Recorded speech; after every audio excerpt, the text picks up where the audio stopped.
When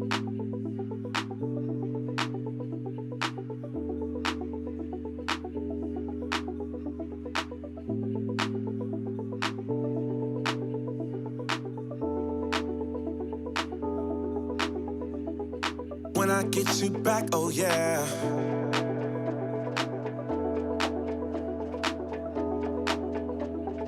When I get you back, oh yeah.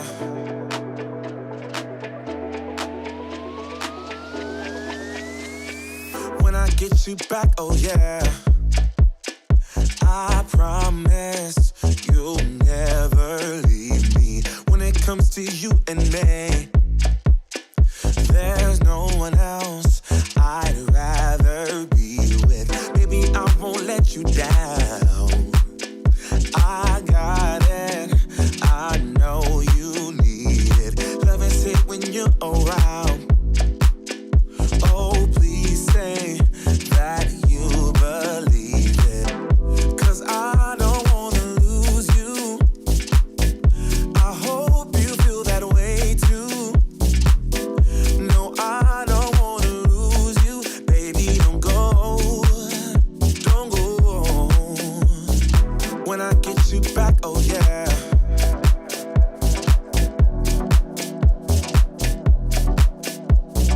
When I get you back, oh yeah.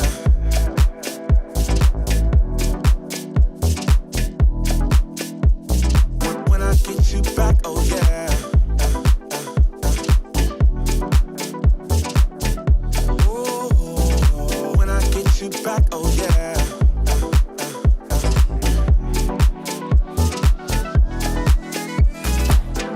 Cause I don't wanna lose you. I hope you feel that way too. No, I don't wanna lose you. Baby, don't go. Oh, when I get you back, oh yeah. I promise you'll never leave me. When it comes to you and me, there's no one else I'd rather be with. When I get you back, oh yeah. Oh.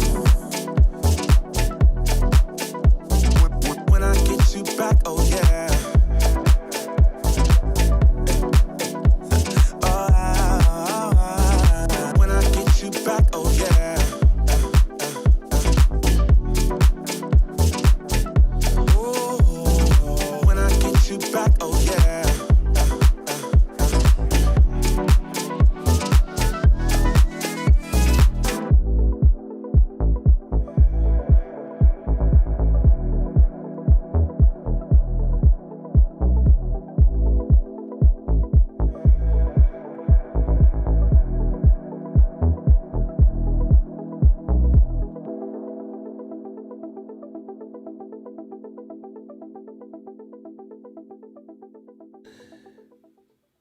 Gang, welcome to the party. It is the early morning season over here. It's afternoon in some people's parts and round about getting close to evening in some other folks' parts. But whatever your parts is, we just want to say good morning and how the heck is you? All right, I'm Doc Rock. I'll be your host for this here show. And I brought my partners along. First of all, we're going to go to the ever impressive, the lovely Mrs. Diana Glatney with a T. Good day, everyone. Merry Christmas. Thank you. She came with her own sound effects. Thank you. And then we're going to toss it to finally found the modern day Jimmy Mother Bleeping Hoffa, David Blackman. What's up, Hoffa? Juices. Hey, everybody. Good to be back. Oh, my goodness. Super excited. Dude, we was fitting to send out the FBI, the CIA, and some other joints I can't spell. We was like, man, one of these females done got David locked up in the forest somewhere. I'm like, in the forest. Where is my G? He is M-I freaking A. But he back. He's back. He's back. Look out. Hey, bro. Oh, hashtag leave no traces. They left no bodies to be found. We're concerned, brother.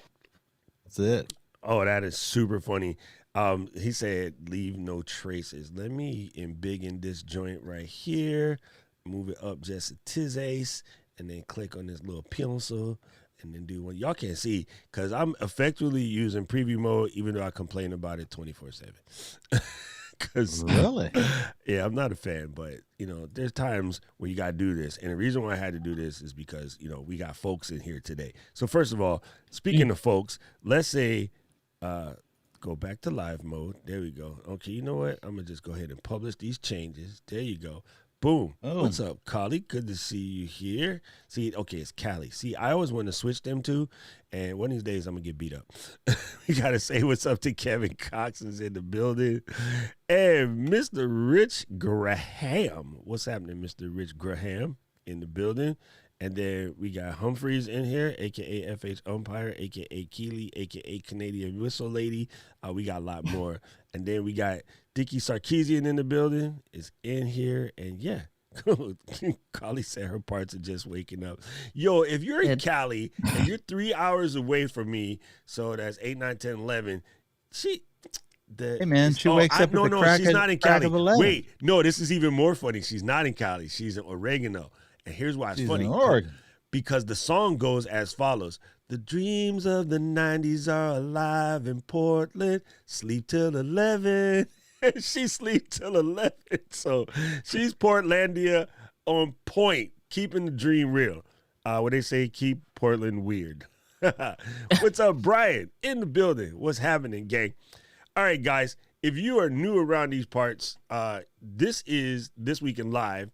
It's our little showgram where we like to highlight for you some of the things, what is happening in the industry around streaming and whatnots. And the reason why we feel that it is dire important that you stay educated on these things is because the industry will move around you and then you won't be ready. And then you'll be sitting by the sideline complaining, trying to figure out what had happened. And we don't want that for you. We want to make sure that you stay positively informed and positively blessed so you can make necessary adjustments and changes and henceforth and so on and et cetera. Yeah, I said it. That's what I said. Okay, now we got Callie and Callie, so my head is going to be officially confused. All right, it's kind of a lot for OG. All three of us, Callie. All three of us. It is a special thing. All right, so first thing I want to touch on because I saw this yesterday in a video post, and then Ms. D sent me the article, and I think it's just kind of nuts, but it's funny because you can see where the changes are happening. Instagram CEO, you know what? Before I press this button, let me make sure this is working straight. Yes, it is working straight. And no, I don't want to press that. Leave me alone. Instagram CEO says, now that they're pushing these video features, we are no longer a photo sharing app. He actually went one step further because I guess this was some kind of like shade. He goes, we are no longer a Square photo sharing app in the video that I saw. And I was like, oh, somebody angry, somebody feeling a little touch of something, I guess. Yeah. But it's a thing, right? And to me, the biggest one that kind of shows this to be evident, although I haven't gotten it yet the last time I checked, and I'll check again right now, you are going to be able to come direct from the desktop. So if you're a person who is doing, your edits and things on the computer, maybe using Canva, the app, not Canva, the website. Maybe you're using like Affinity Designer, Publisher, Photoshop, Pixelmator, something of that nature. Yeah. GIMP, if you like straight on the Unix camp, you're going to be able to upload your IG joints directly from your computer. And this is kind of cool when you come from a social media management perspective, because then it's easier for you to allow somebody else to handle your business for you.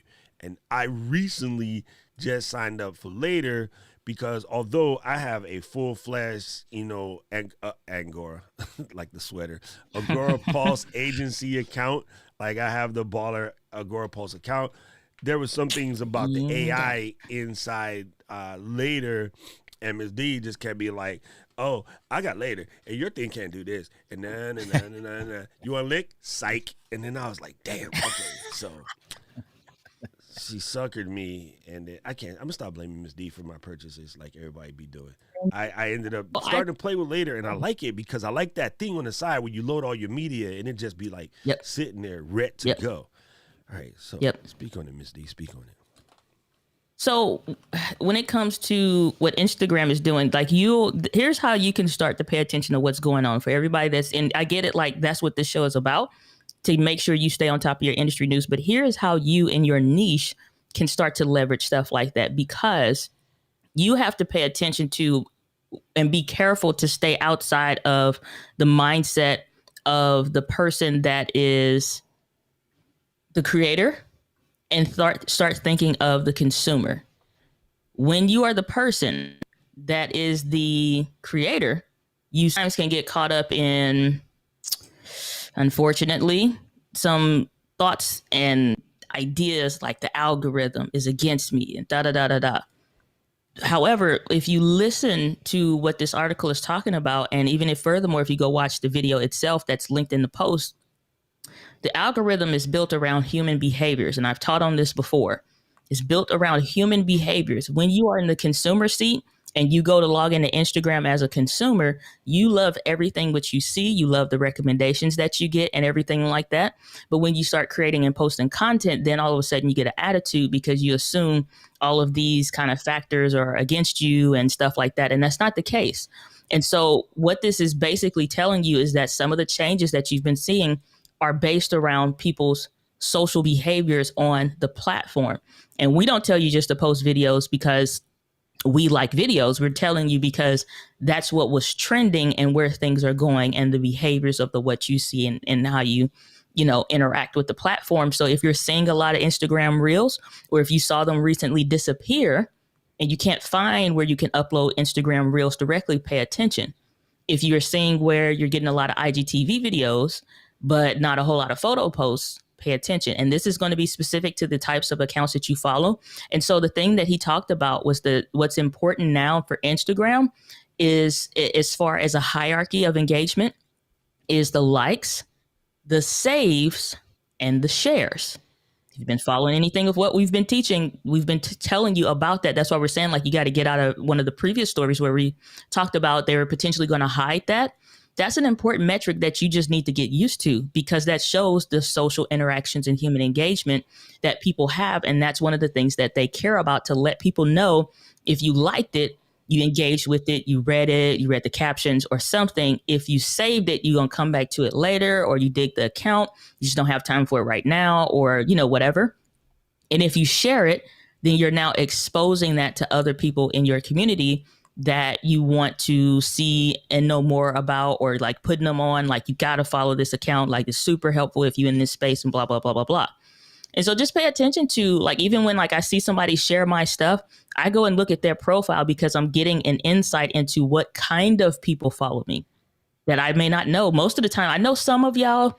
I don't know all of y'all. It's impossible for me to know all of y'all. But I'm trying to get an education into what kind of people follow me, what kind of stuff are you interested in, not based off what you tell me, but based off of what your behavior is. And that's the same. Yeah.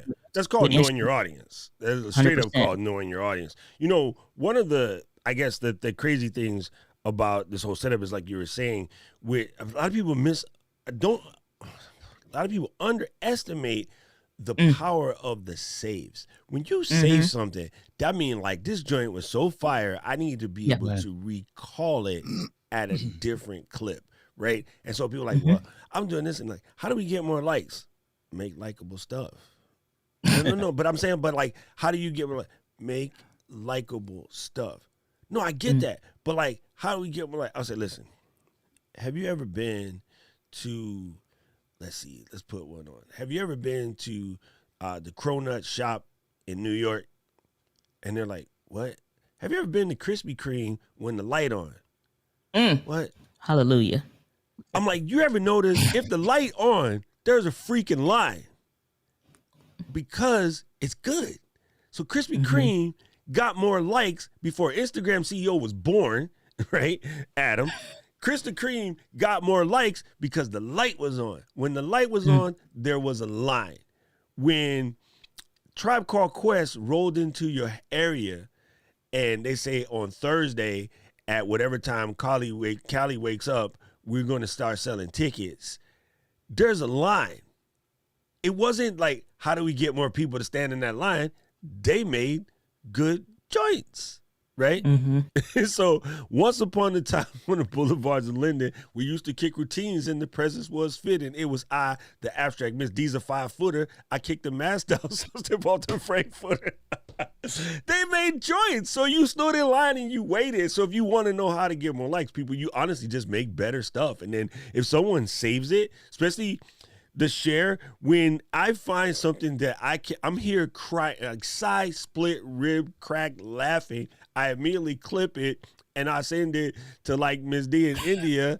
And they'd be like, why does fool keep sending me stuff? Because it's funny to me. So I'm over here dying.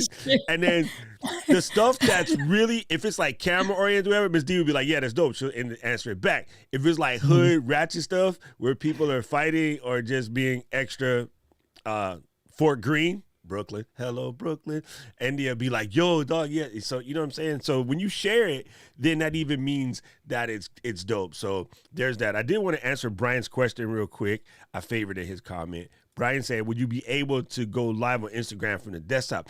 I am hoping so. Hold on, no. I can't stop asking that. And I mean that like from a heart perspective. Stop asking that, because here's the thing. He mentioned that in a previous thing. No. And even if they change that, still the answer for more or less no. And the reason why is because their focus is on native phone usage because of the behaviors people have when they engage. It's a personable thing. Yeah. Instagram is about building community. And if you are not using it for that reason, that may be why you're not getting some of the responses that you hope for.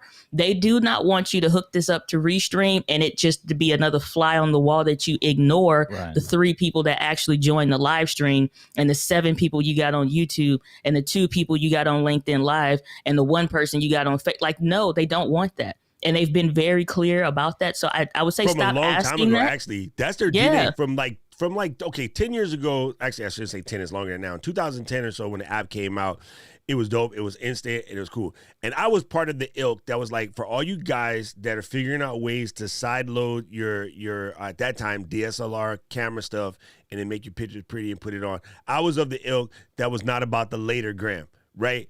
Or, you know, the old school hashtag used to be late post. And that's when you would like make some stuff and then post it like 3 days later. Because the whole point was supposed to be instant what's going on around you. It was supposed to give the feeling of what was happening in your area. The psyche of the platform, the culture of the platform changed over years. And some of us had to stop complaining about people putting their DSLR stuff on, especially when mirrorless cameras made it available to take the photo on the Sony and it automatically shows up in your camera roll. Right? Take the photo on your Canon or your Nikon, it automatically shows up on your camera roll. Well, maybe not Nikon because they don't know what they're doing. Sorry. And Nikon is lost in the sauce. But so at that point in time, the community started to post things that was, you know, shot and then sent and whatever. So us curmudgeons had to get off of complaining about that. But in a way, I agree that it is something about the phone, especially, I mean, yes, our apps Ecamm can do vertical and stuff like that, but it's something just about the raw nature of doing it from the phone that gives it a different feel. And then so go IG live when you go live. And when I started, I used to put my IG live right here just so that people would know that I'm live on Facebook and Facebook and YouTube, and then I would talk to them and say, hey guys, come over to The Real Deal so that you can catch up and see what we're doing. So like, I do understand that. The reason why I was saying that I hope so, because yeah, I have all of my scenes and stuff or whatever, but honestly, that would then start to set you up for some lazy tendencies. So you got to be careful of that. You have to make sure you're producing for the platform.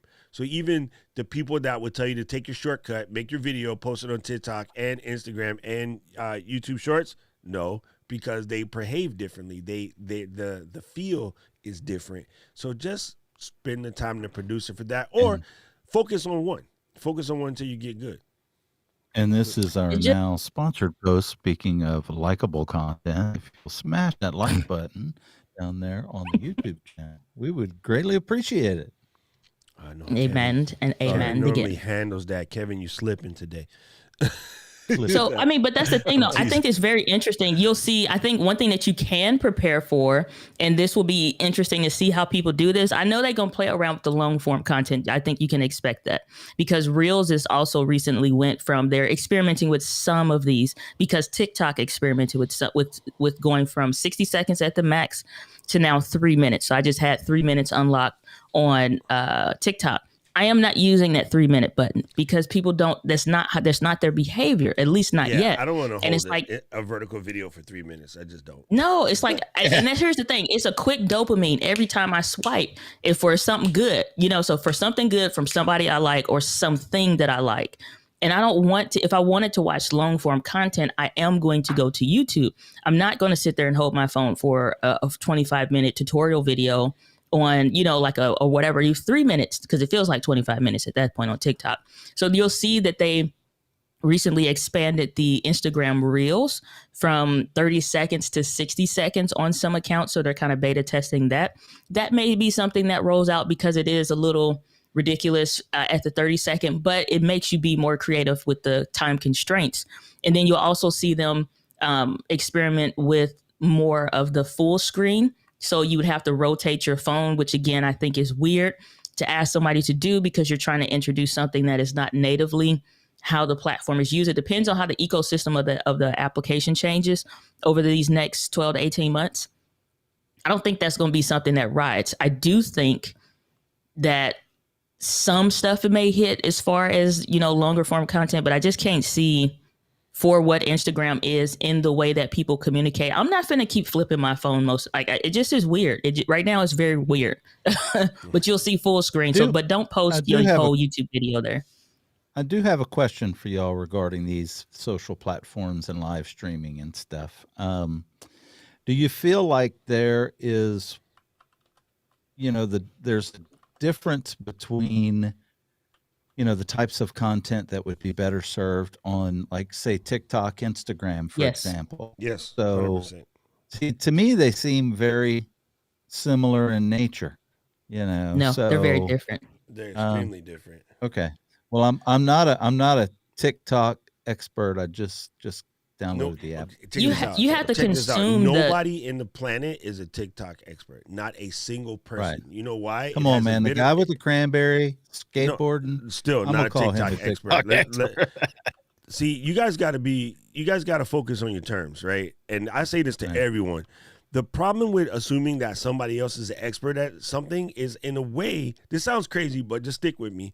In a way, means that you're taking away your ability to be a quote unquote expert, right? TikTok started as Musical.ly. So a lot of people that you see that have really, really large accounts, some of them started all the way back at Musical.ly.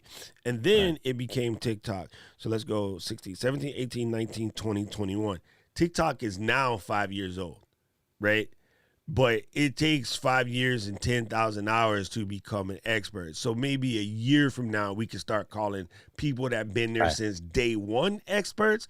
But if you look at their onboard date and they haven't been there since 2016 in Musical.ly, they don't even qualify for the term expert, even though there has been some pushback on Malcolm Gladwell's theory and that, that's not the thing. That's just the general thing. We'll just leave it at that. 5,000 hours, 10,000. We'll argue about the semantics later.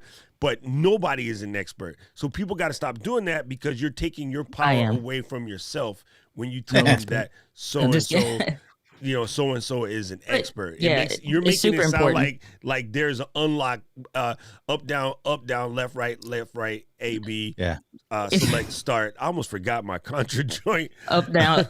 Was it? Yeah. Oh, never mind. Down, left, right, A, B, select. School. Anyway, you're making it like there's some freaking cheat code, and there's not. Right. Yeah. There's people that made an executive decision to focus on TikTok. There's people that made an executive decision to focus on YouTube, some that made a decision to focus on IG, some that made a decision to tuck right, some tuck left, some tuck real good, duct tape, wear dresses. And on that note, we'll be moving right along. Now a word from our sponsors. No, but I think that's super important because the thing that is most important when it comes to any niche is like taking time to be in your craft. And honestly, when here's what my recommendations is when I'm like speaking with a client and they say, and I ask them, where is your target audience at?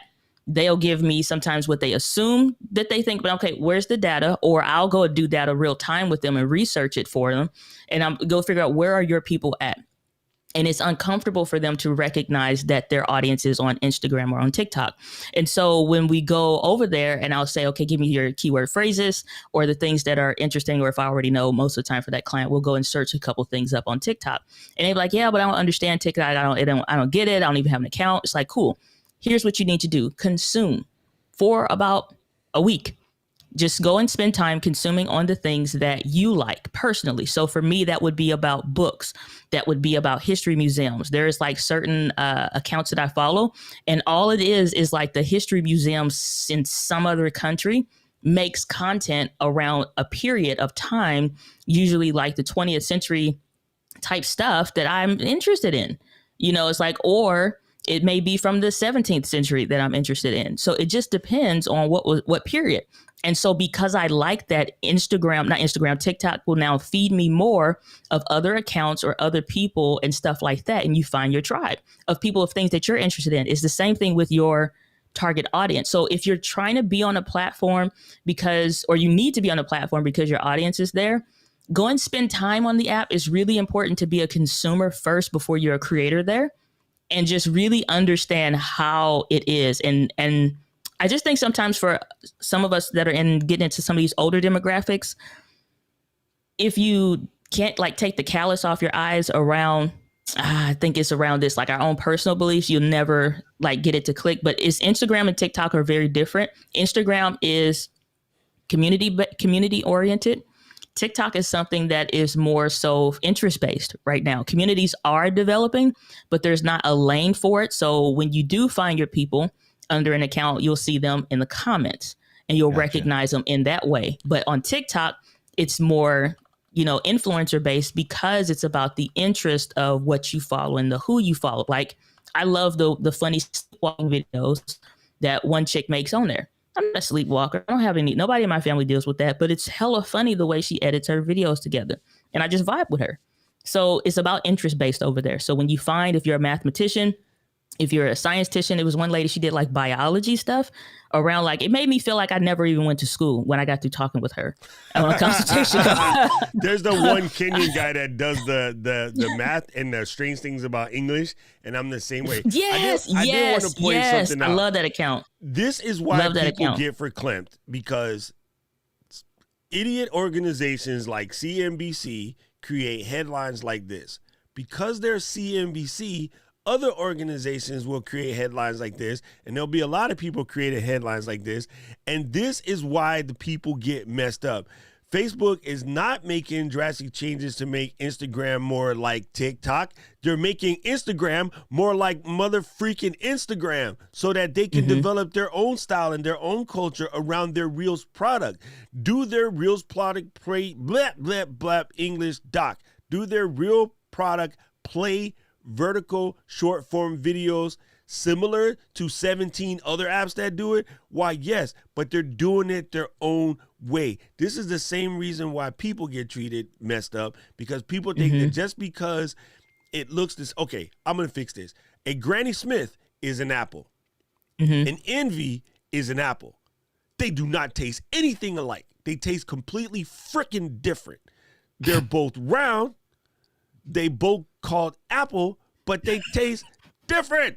Stop conflating them. I just sounded like that idiot that got out of jail yesterday. No, you sound like you said with your hands up. You was doing this. You looked like I was waiting for you to say, "I am Cornholio." Yo, you know what I'm saying? Like, but no, I feel you though. I feel you. You know what it is? That's lazy comparison And people got to stop. Like, the lazy comparisons is what gets you in trouble. If you're really trying to study your craft and be good at what you do, don't take the lazy comparisons. And one thing, while Keely is here, I'm just going to say this real quick because it's her damn fault. Because we over here searching bags yesterday. Look at my freaking ad I feeds saw that on all the sites, bro. I go to any site that has an ad, and then there's bags. And now it's all the. I'm like, yo, Yep. thank you, Keely. I blame her. If these people in Pack be following me around Instagram right now. Now on the Saturday stream, when y'all see Doc open up the stream, okay, gang, I got these new packed bags because of Keely. Bye, Callie. Callie, dang it. One of y'all got to be. Bye, bold. Callie. Get it straight. Get it straight. Get it Good But you to know, see you. Callie, I should remember because Callie's mom is Allie, so she went Allie to Callie, and then Callie's daughter is going to be like Sally. I don't know. I'm curious. Wow.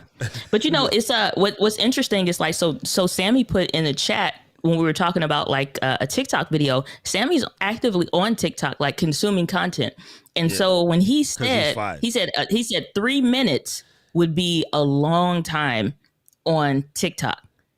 When that's what I'm saying Never about say listening that to a female.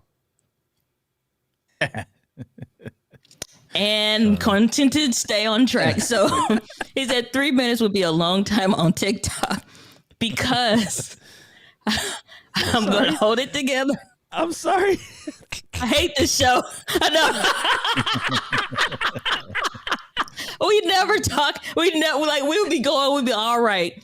And then it's like, okay, brain breaking in 3, 2, 1, and here we go. So no. Sorry. Sammy, Uncle Doc just got to tell you one thing. I'm just keeping it real. Life lessons learned on the stream. Not only will you get industry news here at This Week in Life, you'll also get relationship advice. You want to stay married Doc's longer? You want to keep the freaking girl of your weekend dreams? Doc's freaking weekend.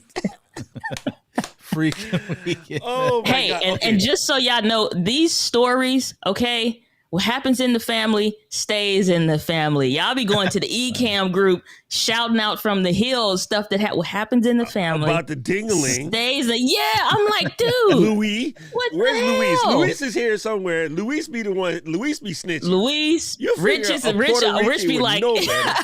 You know. the stories from Miss Jones' classroom. But no, just back to the point. So when Sammy made that statement, it's a point to say he's a consumer. Sammy's somebody's target audience. And when your target audience complain about something, if you just would listen, you'd be good. Sammy just said, I ain't gonna watch that. I'm not about to watch that at all.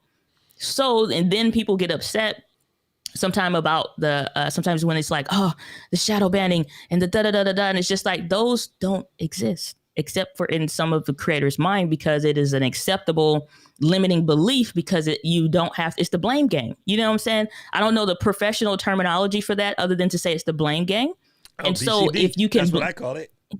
if you, Sorry. I'm gonna quit. I'm gonna behave. I'm sorry. and then you over there shimmying like Suge Avery. Sorry. I can't help it. Oh God. I'm done. Yo, what is this world coming to? See? Okay. Michelle, LBC Brandon in the chat, probably hiding in the bathroom, cracking up so she can join the stream and just listen in. She's probably cracking up. BCD is bad. It's habit forming. Yes. Blame, complain, and defend. And that's what you see even when you hear things like, I can't do this stream the way you guys do because and yeah, you can just keep blaming this and that, or you can complain about it, or you can defend it, or you can make a change, right? So, like, if some person is getting in the way of your creating and you're not, like, married to that person, you can get rid of that person. But here's a funny story. If you really wanted to do this, like, if this means the world to you and you are married to that person, you can still get rid of that person. It costs you a divorce lawyer, but it can happen. And if you need counseling, ask David. He had a couple.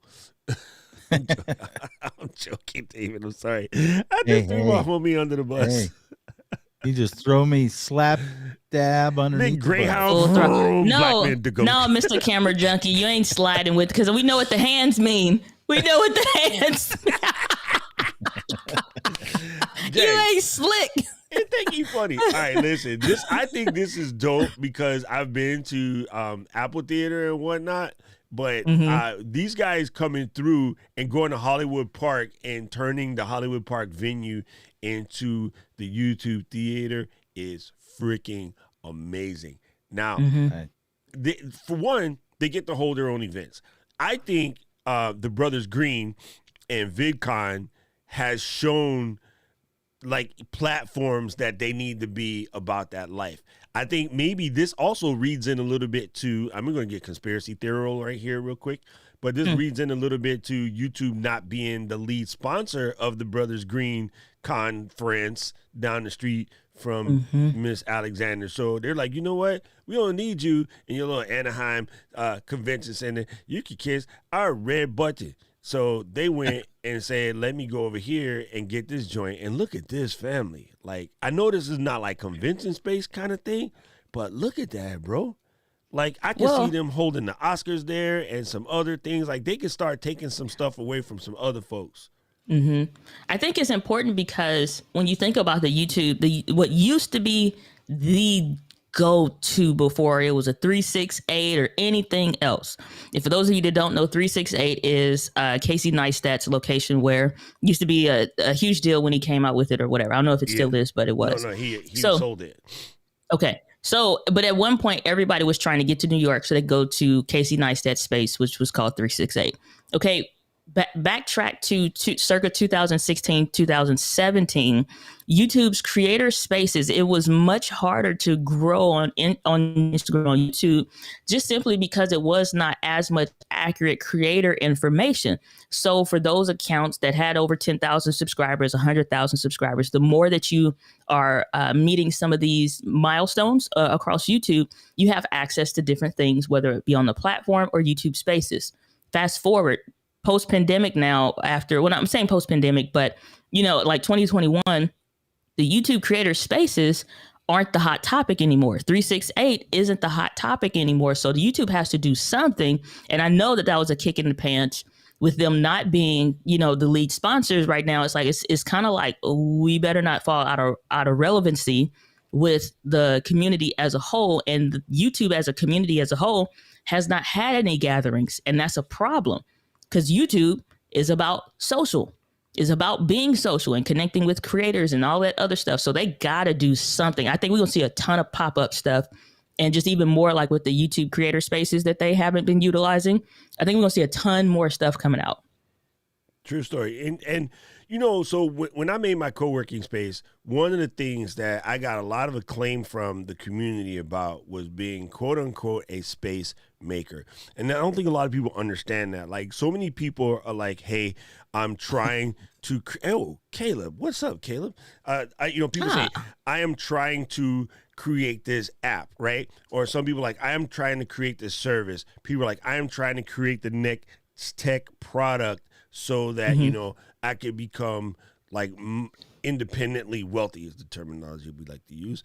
And I was like, well, at the time I wasn't fully baked on what I was going to do with my app yet, but I wanted to do something, right? And then I'm hearing in the community that all of these people were like looking for somewhere to go where they could congregate. So we kept thinking about doing a conference. Conferences here are expensive because like the National Association of Dental Professionals comes here.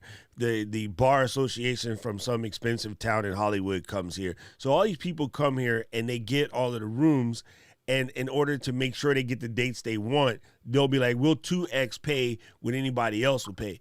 And then people come here to get married. So conference space in rooms like that here is extremely expensive because it's highly competitive. So I was like, well, what do we do? I found a developer who was getting ready to redevelop a neighborhood, and a lot of the businesses were being sold and these warehouses were becoming empty. So I went to the landlord. I'm like, when are you going to break ground on a new project? They're like, in 3 years. I'm like, cool. Their warehouse is over there just collecting dust, and it's going to turn into the place where the crackheads, head crack. So how about you let us take it over and turn it into a space that will allow creators and the tech mavens in our community a place to go, hang out, be with each other, drink lots of Red Bull, beer, and partake in some of Hawaii's famous herbal rituals, and just develop the area. And at first they were like, no, thinking about it. And then all of a sudden, people were finding out the warehouses was empty and kids was graffitiing the wall with the ugly graffiti. And then they were like, you're a man in the pulse in the city. Like, how do we stop the graffiti people from just spraying up the whole neighborhood? It looks trashy, even though it's kind of the warehouse district, but we're trying to set an example because we're going to build it into the living district. I go, you know how? You let us invite world-class graffiti artists to do actual graffiti, AKA street art, and we make it beautiful. Then no one will want to touch it because they respect those guys. That's where they want to be. And so a group called Powwow and we sat down with them, and then we convinced them to give us the warehouse to generate the greenhouse. This is my old co-working space. John, who comes in all the time, he used to work out of there too.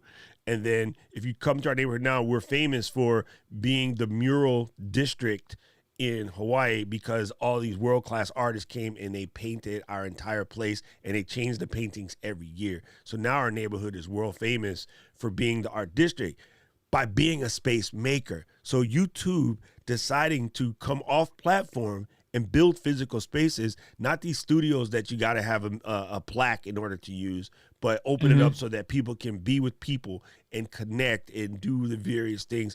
Being a space maker is massive, bro. It's massive. That's why we go into conference, you know, because then we get to be out of just each other's DMs and see each other in real life, and then realize that Mr. Camera Junkie feet stink or something. But you know, that's extremely important because community can only go so far. I said this back in 2018, I think it was, but it's like belly to belly, one-to-one interaction, communications is as close as we're going to get with that is live streaming. Anything else after that is close, but it's not as close as live streaming. Now we've been doing this for a year. We feel like we know each other. For the most part, we really do. But now it's just that last step is that one-to-one connection actually being in person.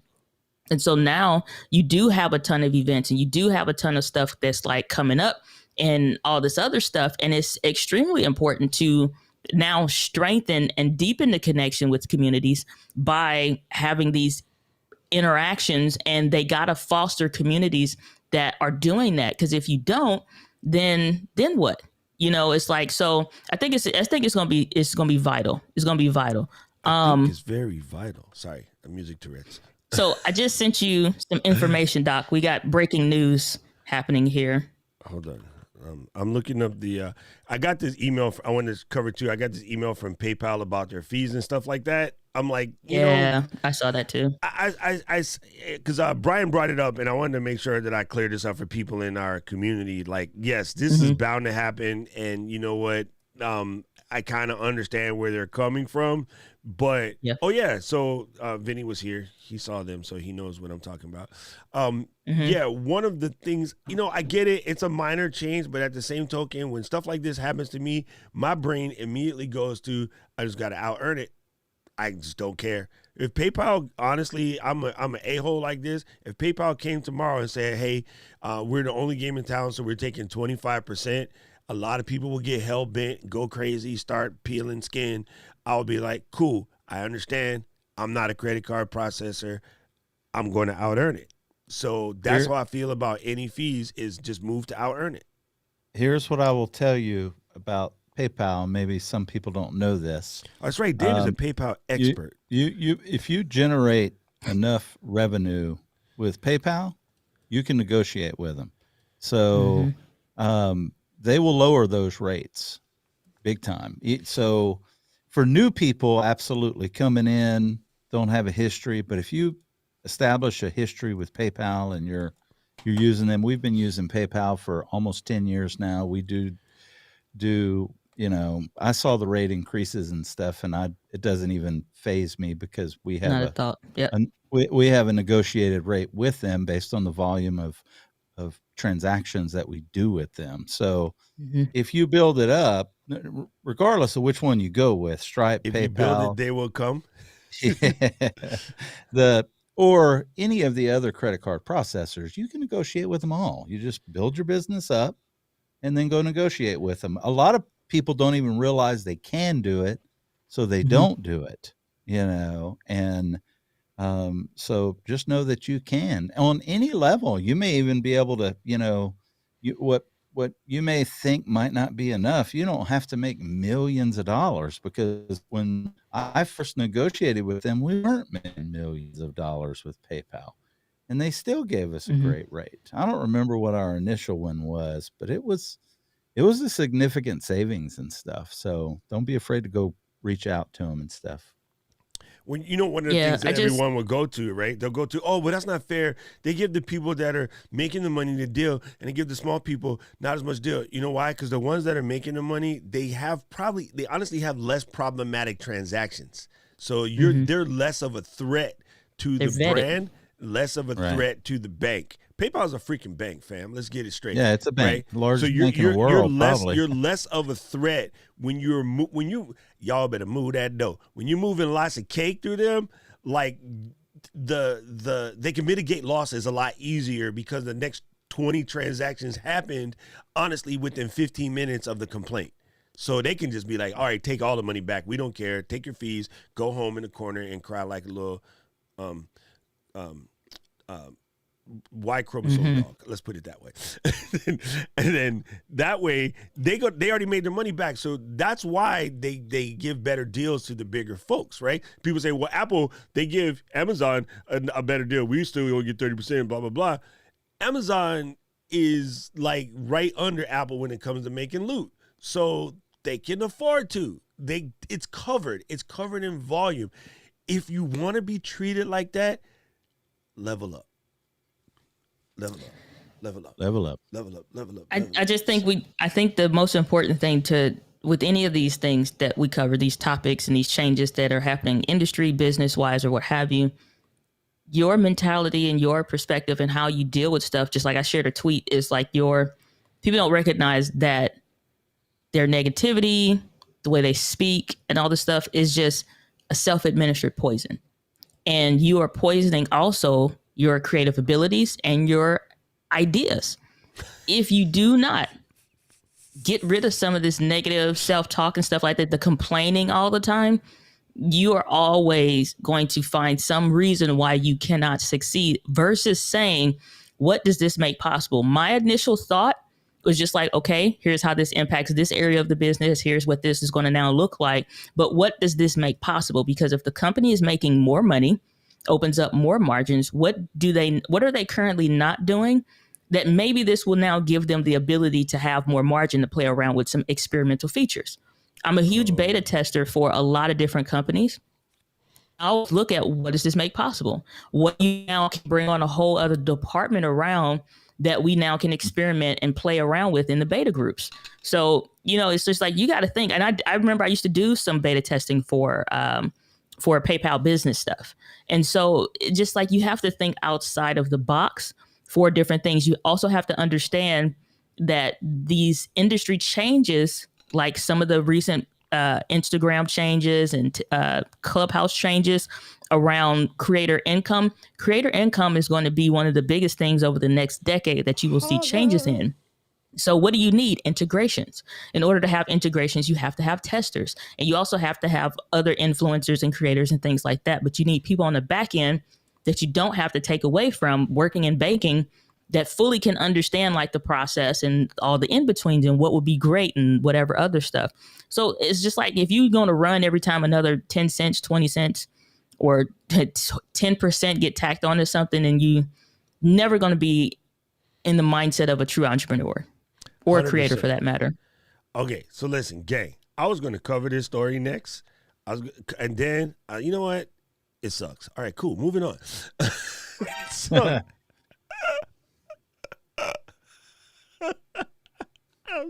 basically, they released a digital version of an old camera that's still the replication of another old camera, which is the Z50 that wasn't that great when it came out. Merry Christmas. Yeah, I End of will sto- say, It's I cute. will say, it is Next. freaking beautiful. It's cute. If you Yes, come it is from beautiful. rangefinder world, it is gorgeous. But asterisks. Barry Bonds won that thing by shooting stuff in his butt that made him hit the baseball further. So this fits there. I mean, look, it has all of the look at this, it's gorgeous. Like from an aesthetics, All the aesthetics, the aesthetics. But aesthetics don't get anywhere. none of the Sometimes performance. you can be good I'm sorry. looking and then be dumb.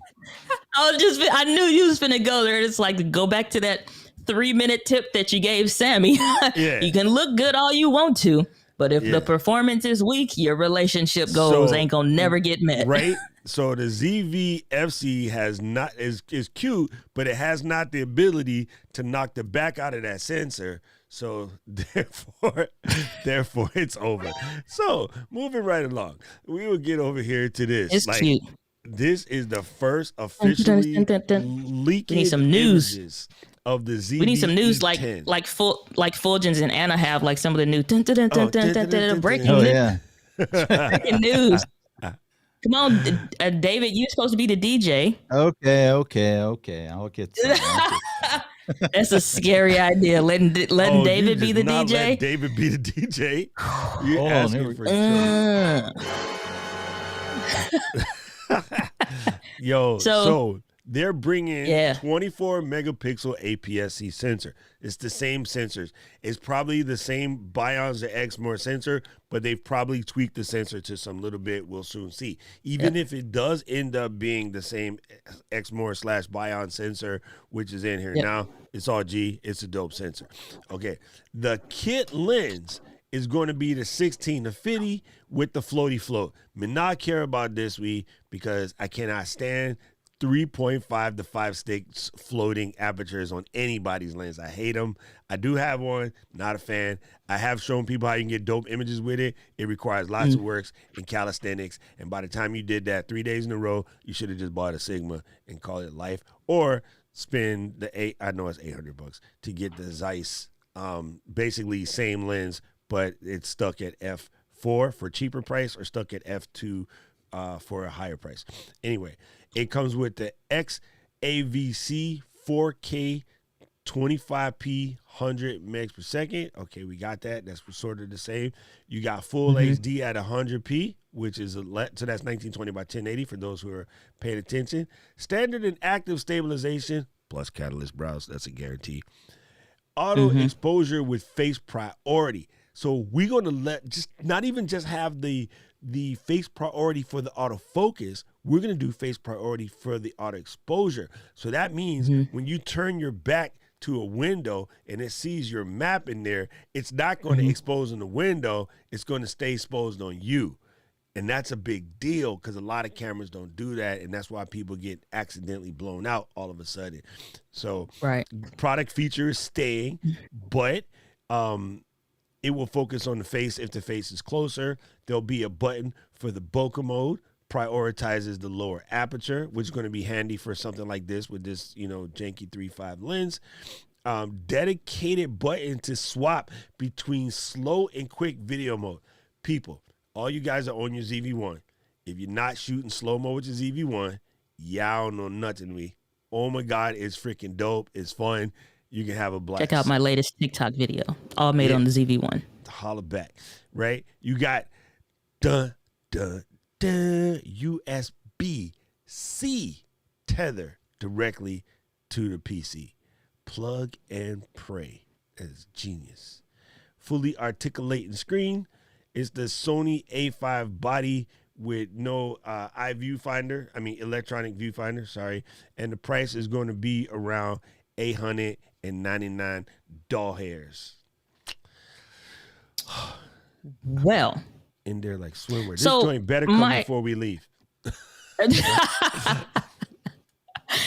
So here's the thing, though. So if you don't have the ZV-1, if you don't have the A6600, if you don't have the Sony A7C, then you may not, or even have played around with all three, then you may not understand some of the implications for what this means. So the fact that it's saying it's 25 frames per second, that's the equivalent of what you would see in 24 here in the US. We use NTSC instead of PAL. So depending on where your region is, that's what you're looking at there. However, when you're looking at the 100 megabits per second, as far as the full HD, then you're looking at a higher bitrate data that will give you an even crispier image than some of the current settings. Some of those are 100 megabits per second in the ZV-1, but it just depends. But if you are not experimenting with that, I think that you should, because even if you shoot 1080p, you can get away with stretching that to your TikTok videos, and just doing like the full vertical mode with it. And it's super duper sharp. And so if you, like I said, if you don't understand that application, that's one of the things. The other thing with the face exposure, so in your A6600 cameras or whatever, you can go to aperture or shutter priority or what have you in video. However, what happens is, for example, so if y'all have seen the new vlog series, hashtag the creator guide series, okay? May Lord bless you and keep you. So if you see, like I'll have a light that's over there in the corner, and sometimes it's right behind me, but you can still clearly see my face. So on the A6600, what that requires for me to do is adjust the auto exposure value so that it goes a little bit higher than what the camera would be considered evenly exposed. So that way I'm always staying exposed. But on the ZV-1, because it has this feature that this new ZVE 10 is going to have, the camera does all of that, what I got to basically do manually and set up manually in the camera on the A6600. The ZV-1 and the ZVE 10 can do that automatically. So it takes a lot of the things that you might have to do or understand and know to fix, but you like that. I just don't like that I can't have the window behind me and you still see me. Well, that fixes that. And this is also good for when you're vlogging. When you go from indoors to outdoors and back around and blah, blah, blah, just like airport. Let's just say the airport, because God knows when I was in San Diego, holy cow. And I'm like, do we go over here? Do we go over there? And I'm like, do what? And the whole time you vlogging, that scene is switching and changing faster. You don't have time to stop and change the ISO all the time. So you got that thing running in auto. But this helps to make sure no matter where you face, no matter what you're doing, you can be seen clearly. And the ZV-1 doesn't have the S&Q mode as far as, well, it has the S&Q mode, but it's not like for some of the, well, actually it doesn't. It actually doesn't. It has the high frame rate mode. The high frame rate, but it's missing the intervalometer English for the S&Q. So you have so what happens is, and what that means for you guys is when you do time lapses and you set the camera up and you want to get like a really neat time lapse, the camera will give you all the photos. You're getting more traditional version, but when the S&Q mode, if you don't use this on your cameras, I don't know why not. Any of the time lapses that y'all see in my vlog series, that is using the A6600 because I just it goes to all the settings that I want. I hit the button and it starts it. Whereas on the ZV-1, I'm gonna get a ton of photos that I now need to take into editing. On the A6600, it's already baked in. So you're gonna see this on this new camera. $899 is the same thing that the ZV-1 came out at, but they dropped it for $100 for like a month or something if you got it within the first month. They might do that again with this. And I will be mad if this don't come out before we leave. I will be I feel some kind of way. So I'm sick of it. I'm really sick of Sony right now. I'm just be completely honest with you. I'm so sick of Sony right now because like I don't need all these cameras, but gosh darn it, I want every last one. Everything that they make, I want everything. One. I want it. Everything. Can I get a side order of the left menu, please? For real. I'm sick of I'm like the whole thing. Hey, like, can I have my money? Can I keep it? Please? So, Rich. So here's the thing. If you are not an Ecamm system person, then maybe you don't need this. Ecamm means interchangeable lens equipment, right? That's what Sony calls it, ICLE. I say Ecamm because it's just simpler. I don't think they see Ecamm because in Japanese you can't do the lay part. It would be Ikre. So anyway. anyway, if you're not a member of the Ecamm family, then yeah, I get it. Like the ZV-1 is probably still going to be good to go if you don't need those interchangeable lenses. If you're in a use case situation where you like the flexibility of interchangeable lens, or you have a shelf like that, or a whole heap of lenses over there, there's like 9 of them back there, then Right. there's 10 of them back there, and then one here on this camera. David, What you do? You didn't see what David did.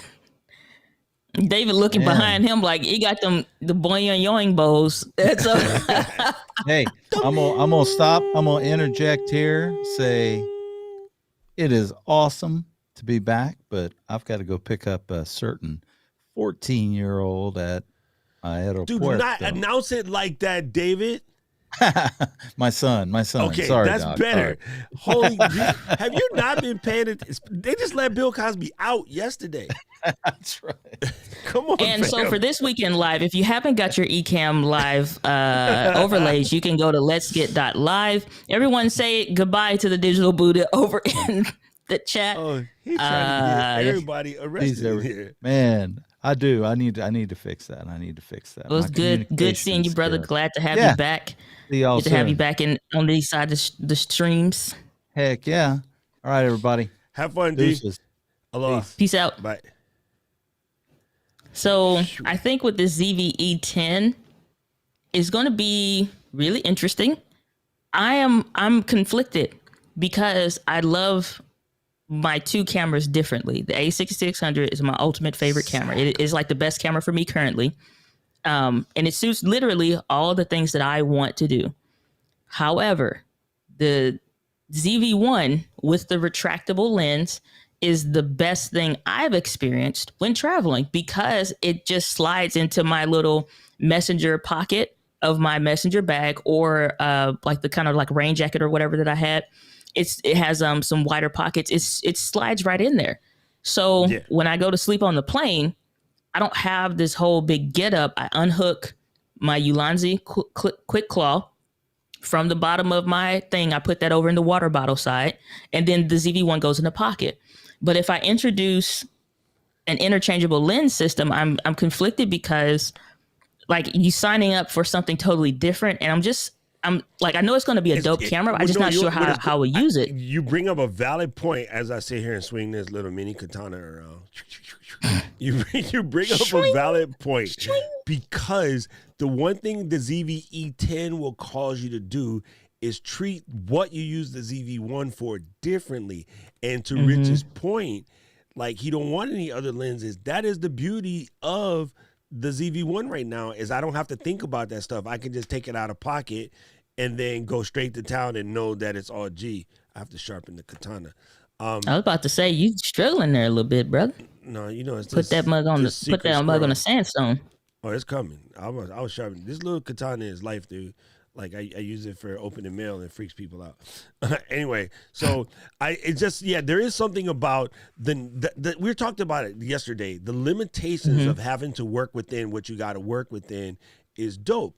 And so that's one of the beauty of the ZV-1 is the limitations of not having the interchangeable lens system. So although this is dope and I kind of want it, I don't know if there's places where I would put this in the way over, say, the 6400 or whatever the 6400 becomes. And if you're going to do that, you might as well just stick to the ZV-1 or go all the way up to the A7.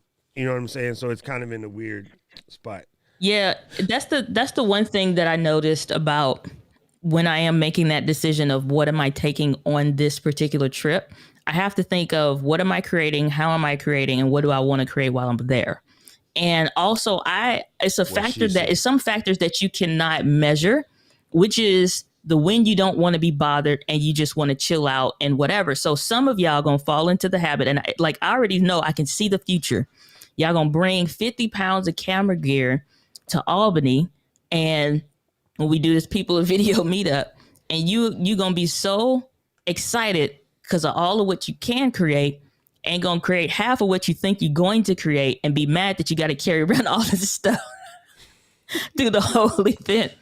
But that's where it's like you got to make the decision. If I'm taking the A6600, then I'm accepting, like I'm carrying the 10 to 18 millimeter lens. Like, it's this that I now need to figure out and do a breakdown to put away. But again, you line the quick claw, comes off. This goes in the water bottle thing. You see, but now I'm this, putting on my gimbal right now. I see it. I have a question real quick. Are you Yeah. super anal about the alignment up of your plates like me? Like this joint? Yes, it has to be. I did that before this stream. It I got will get slightly. out my caliper. You guys know I have my caliper right here. Yes. I will pull this joint out right here, and then I'll be like, "Nah, man, it's crooked.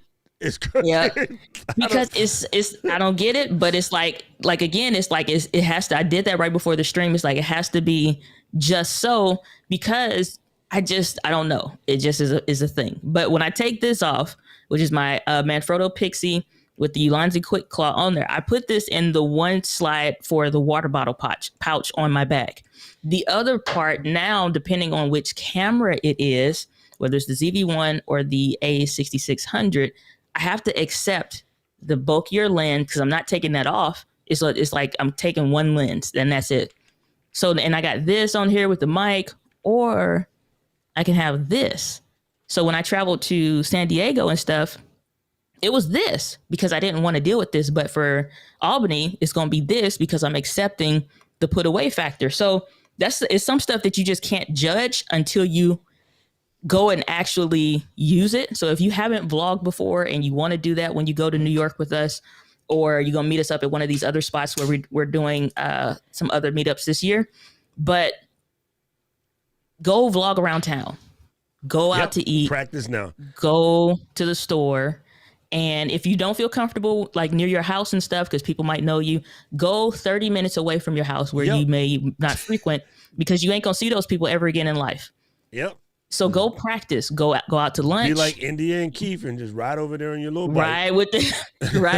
Do the stuff that you might do and see how you feel about it. Because that'll tell you what you need to bring. Don't wait till the last minute to figure out you can't do it. And you should always practice before you go anyway. It gives you a chance to practice some stuff up. So, gang, what I did here is I took my strap that came on my Nan lights, which I was never going to use for the lights. And it came with a quarter 20 screw, and it fits right into the bottom of the claw. So what I'm going to do is have it like this in here, right? So then this in here can go like this because I need to be able to get to my gimbal. Go full screen. Go full screen, Doc. Go full screen. Go full screen, please. All right. Y'all don't even understand what I just did here. Okay. So I put the little thing on the bottom of the gimbal, right? So that way I'm ready. You know, when it's time to throw the camera on there, the phone on there, boom. This little strap right here can come off. I don't need this no more. It's out. So I took the strap here. You can actually buy these straps that comes with this quarter 20 thread little joint like this. This was made for the bottom of the Nan light, so you can have the Nan light, you know, if you're trying to like work at the airport and be like, come past Miss D house. Okay, go. Good evening, ladies and gentlemen. Welcome to the Let's Get Live Airlines. We will be flying over Misty's house in about 3 minutes. Current temperature outside is going to be about 98 degrees. Current. So I got this dude right here. I'm going to just place it on the top, give it the little spin. It's on there. Okay, now I'm tightening it like a boss. So now I know it's good. So then what happens to this little strap?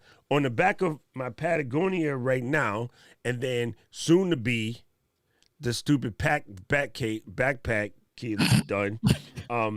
I can tie this to the Molly. I can carabiner this. I can do a bunch of things to attach this to my backpack because I like backpacks with Molly. It's the only thing I don't like about the pack is it doesn't come with Molly. And I'm gonna ask the lady that runs the sew shop if she can sew some Molly onto it. Put some on there. Yeah. I'm military. I like Molly. That sounds really weird right now, but not the tablets. Okay. Anyway, so now you take this guy and you clink it up in here. So now it's good. This can hang off the bottom of the backpack, and if I need to do some, I can squeeze it. Boom, out. I'm ready to go. And again, then I need the tripod. So now because I had the other one ready, I'm ready. I'm got the tripod, phone there, and then follow me around mode on the gimbal. All right, gang, this is Doc. I'm coming to you live from Waffle House like Jeremy Dunn. And today we'll be having some waffles and chicken. Pardon the grease. Like, it's just, this is genius. Like, good to go. So you think you're gonna what? So you think you rocking with? So what? So let's talk gear for the trip, because we talked about that in the Ecamm group, like some options and stuff. But let's talk what we're actually probably going to be bringing. What are you taking for the Albany trip? What's your camera? What's your microphone? And what is your bag? My bag is making okay. Your bag that's gonna hold your stuff. All right, so Not I the am, other I am going to take the 2 nanlite tubes right here, these Litlins, Okay. so I can make the room cute, but also I can have some on-camera joint because it can go sideways. It'll be dope. I'll bring the grid that goes for it, so if I need to soften that light, so that would be my portable thing. If I'm out shooting and I need some assistant, I could take that nanlite, hand it to like Sammy or somebody else, and be like, hold this for a second, let me just say this real quick. Boom. All right, cool. So camera-wise, ZV-1 is coming no matter what, but I got a cheat mode. The ZV-1 will get stuck in Karen's purse. Okay. I always have a little miniature 4'11" dope. Okinawan pack mule, right? So I always give her something like this because it's tiny. Don't take it on. She won't complain. Plus, if she wants to explore and take pictures for her memories, for her and her mom or whatever, boom, she can do that. But then if I need to shoot something with it because it's instant, it's quick. We at the restaurant. I don't want to bring a whole rig. I can just take pictures. Okay. Yep. So then I'm thinking of either the A7C from Pro Camera Hawaii, or maybe if the ZV-10 is rocking at that point, maybe I'll bring that. For lens, I'm going to bring Sigma 16 or the Sony 14. So if you get the A7C, are you still going to use the Sigma 16? Like, you can bring me back on camera now whenever you're ready. I mean, I don't know why I'm over here talking to my damn self. I'm a freaking radio host back in the, what's the name of the room? It's the, the thing in the back of your mind that be talking? So, Doc, stop looking at the naked pictures on the internet. So if you use the A7C, yes, you can use the Sigma lens on there in the crop mode, APS-C crop mode. Would you do that, or would you use something else for the A7C? And if you do get the ZV-E10, if let's say that's out, we got it, it's in the mail, it's in the hand, what would you put on that? Okay, so if I do bring the A7C, the thing about the 14 is it is an FE14, right? Okay. So that's why the Zeiss lens. Yeah, the new joint, the Manny Ortiz. Damn, his wife is fine joint. Yeah, so I was just thinking about that because it would bring the fullness too. But I have full frame primes back there. Like, I have lots of primes. And the one lens that I always take on the trip for when we are just us kicking it as a crew and we want some good, memorable pictures, bro, my Nifty 50. I'm sorry. That's my Amex card for my lens. The Nifty 50, don't leave home without it. It's a 1.8 50 millimeter Sony. Whether you get I have both, the APS-C version at $189 or the full frame version at $249. I mean, they're both cheap, but that Nifty 50 is life. Sony done came out with a brand new like high-end G Master version that I don't need, but I kind of want. So, yeah, I think I will make that last-minute lens decision depending on the body, but my lens ranges will be the 16 for all-around go-to everything, and then the Nifty 50. For safety purposes, I will bring the 24-70. It almost never comes out of the backpack, but I bring it anyway because that is the bulletproof lens. If you had a camera and you can only afford one lens, it's the 24-70 of whatever brand exists. That's it. Because it is the 24 for wide. The 50 millimeter is built in there in the middle. It won't be as fast, but it's built there in the middle. And then the 70 will give you a little bit of zoom, a little bit of good portraiture at a distance, but it ain't like, the long, you walk around with this hanging off your camera, arm sore, shoulder done came out of whack. You over here, ice packing. What's wrong with you? Oh, I was carrying my camera all day. Camera lens around. You know, so yeah, that's I have to talk about bringing it. I end up not busting it out because I'm so in love with wide primes. Wide primes are gorgeous. You get great night shots with them. The whole nine. So that's it. So bag. What are you bringing for the bag? Probably like an eighth. I can't smoke that much. Oh, you didn't say the microphone. You didn't say what bag. So you said the camera. You say microphone or bag. The microphone, I will bring the D4 Duo, the 2-ender. Okay. Because there'll be interviews popping. Of course, the man, where it is? It's right here somewhere. I literally just had it. It was on my arm. I'm bringing the what'd you call that thing? I don't know. Rode wireless go-tos. Rode wireless go-tos. Rode wireless go-tos. And then I'll bring the deity in case I need length to go with it. So 2 deities, the D4 Duo. Rich and I both have this. I'm going to bring this, and then so that, and then I think because I need to anyway, and I just keep forgetting to do it, I will order for the airplane and for the short trips and for the ZV-1, the little ceremonic micro penis. So, random question: What if DJI dropped the Osmo Action or something like that? The ZV-1 will stay home. That's interesting. It. The Osmo Action will take good enough pictures on that ZV-1 level, but it also can get nuts. Like I'll suction cup that sucker onto the car while we driving up, and then it'll be like looking at us, and then I have me and Keely in there, and Karen in the back. I wish up when I look in your eye, and Miss D would be like, yeah. So it's only one song that goes that way. You know what I'm saying? Yeah. It's like when you hear it, you know it. So, okay. I wrote a song about it. When here it goes. So, if they drop the Osmo Action before the ZV-1 will stay home, the Osmo Action will get stuck to the rental car in the front, like staring at us. And then, when we have our little Wayne's World moment with, they'll be like, Okinawan girls, 2 black folks, and Canadian lady walked into a bar. Okay. I said 2 black ladies. What did I just do to myself? When y'all see Doc sashaying around in a dress, tell me something you like what you see. Like, oh my goodness. And he ain't shaved his legs. Yo, that's crazy. Yeah. So, okay. So here's my get up. I'm taking, of course, the ZV-1 because the range of the lens ultimately in the body, more or less, being like a 24 to 70. Right. But the clear image zoom on top of that, I get 2x that. And so when there are things that I want to see that are further away, but I want to use that. So like the active stabilization on there at those lengths with the 2x times crop at the 70 millimeters or whatever is just necessary.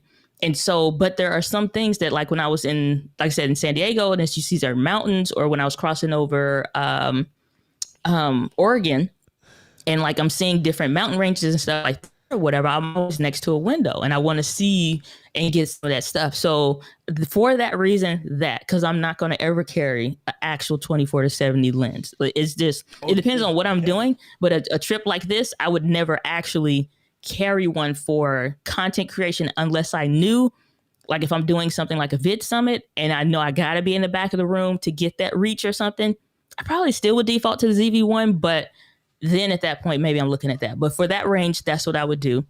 So the ZV-1 is coming. I will bring the wide angle adapter because it's dope, and I love the macro more than I love the wide angle edition on there. And I actually like how close it is when I'm vlogging. Most people want the wide angle lens adapter so they can see more.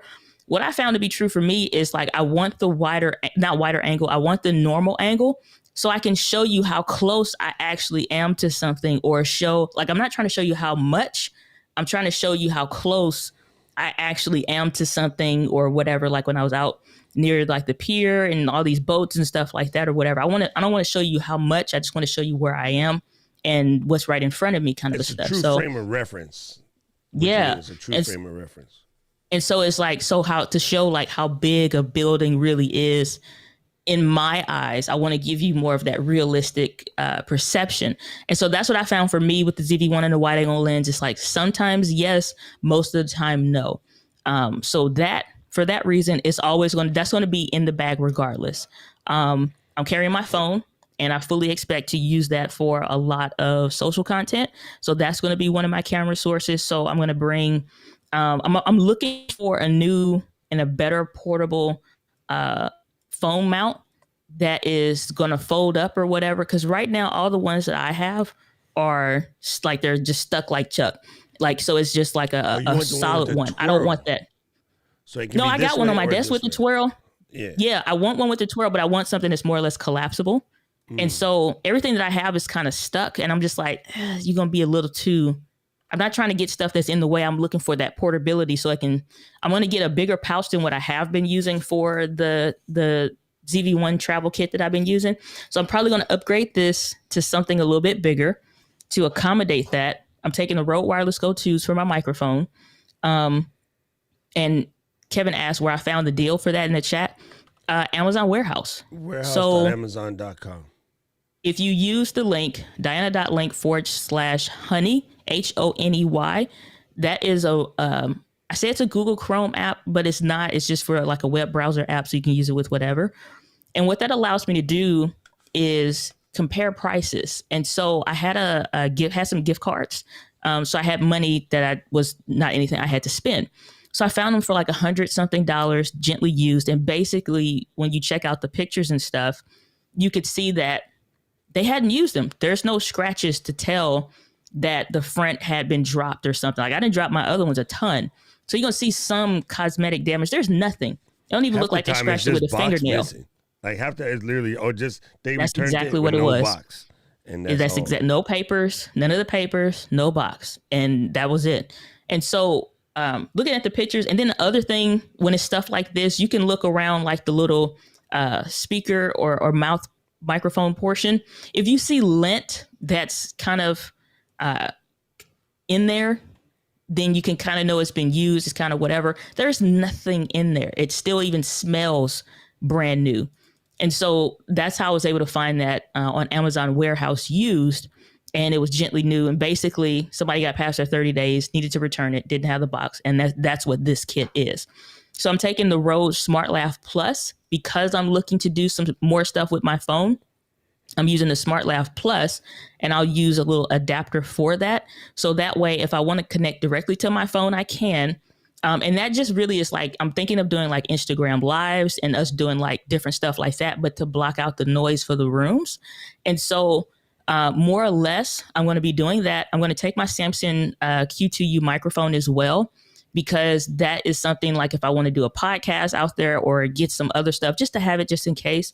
So I'm going to toss that in my bag for audio. And that's also good for like Instagram live streams because it has the headphone jack on there and I can connect it through my phone. I'm taking a Rode SmartLav Plus. So if I just want to do direct in audio, I don't need any adapters or anything like that for the phone. And then, of course, on the mic is going to be the Movo VXR 10 Plus for the. I don't know. I just like this one better than the Rode ones for whatever reason. On the mic. But unfortunately, it's confusing people because I actually have the Rode Wind Muff on there, so whatever, and the cable. And then big camera, A6600 10 to 18 millimeter lens, no other lenses. Yeah, I think so. Low key though, what I have to do is be like, yeah, damn, honey, I left this camera at home. We're gonna have to go to B&H and get another camera. That's how Jason Vaughn get his girlfriend all the time. No, I just want to look. Got a reservation. Just slide the card. Like, can I get the card from you, honey? It'd be great if we could. Yeah. So what happened was the airport lost my A6400. So this A1 is like the A6400. So I'm gonna just have to go ahead and get this. See, I don't have anybody to tell me where the wallet goes and what it does. It's straight up, here you go. Check out immediately, please. Yeah, but that's another thing that's also happening is a trip to B&H. So I'm not trying to carry a ton, but I do want options. You know what I'm Yeah, saying, for the what we exactly. do and whatnot. So that's what I'm thinking. So I'm not sure if we'll do like a live stream with like lapels on, if that may work better, or you know what I'm saying, like hook up for the Samsung Q2U or something like that. But that's what I'm looking at. And then what I'm gonna get from B&H, I don't even know. It depends, because I want to check out the used section so bad, and I don't know where Adorama is, but I want to go there too. It's not that far actually. We get you. We get you. We get you. We about to go. We gotta go. We gotta go. Y'all start putting in what we finna eat. I don't hear nothing about your allergies and stuff. Ah, okay. And if you want to go to the trip, for going to Five Guys, but it's just why I go somebody there? had a peanut oil. No, it was just because like you go to Five Guys, you can't all in here eat five. Well, it's because it's like a half a block away from B&H, so I could leave my stuff at the counter and then go eat and then come back. That's why I go there. I don't go there because it's the greatest. I go there because it's 37 feet away, and so you eat. Right. Or the bodega that's right across the street, they make a marvelous ham and cheese croissant. Trust me, B&H, I go there a lot and then just go. Anyway, who said small flex, Diana? Michelle, she crazy. Yeah, what I was showing you guys while Ms. D was talking real quick was this is the larger 24-70, but because I have so many lenses, my dummy, I forgot, I actually have the 16-70, which is more compact. It's f4, and this joint is nice because it doesn't take up a lot of space. You know what I'm saying? So this guy will be actually pretty good on the task. Is that the Zeiss one? Yeah, that's the Zeiss one. Yeah, so I got this that one. is actually pretty nice because it's a baby, but it's 16-70. So hey, she go. Yeah, I bought that one thinking I wouldn't need the 10-18, and then I bought the 10-18 anyway. Once you got the 10-18 though, life is life. Yeah, and that's the thing is. That's the thing. It's like, so that's why I said A6600, because that's going to be my main go-to. But if I ever get to a point that I'm like, I don't feel like carrying this, then the ZV-1 is there. And then, like I said, my phone being used as a camera source as well. But I'm just looking to create content while I'm there, capture content while I'm there. And then, of course, because we're speaking, then, record my talk. And so I want my stuff to be legit. As far as the code, that's something I wanted to bring back up. If you have not bought a ticket to People of Video yet, so you will see that as of today, the price increased. But if you use the promo code LGLFAM, LGLFAM, you'll get 50% off of the price of your ticket, even the price that it is today. So a lot of us are going. Doc and I are speaking at People of Video in Albany, New York. It's in October. So if you don't have your tickets, get the tickets. We're also looking at, we kind of are looking at doing like a little bit of a tour of just going to different places and linking up for wherever we are. And so if you are in at least a 4 to 5 hour driving range, you probably should drive. Come, it's just like, it makes sense to go ahead and move it out. Like, start talking to the family and be like, look, I'm going. And then if you can drive, there's a Greyhound, Megabus. I don't know if Trailways still exist. Amtrak, Southwest inside the country, Southwest airline joints. You can go to Scott Air Force Base and get it. I think.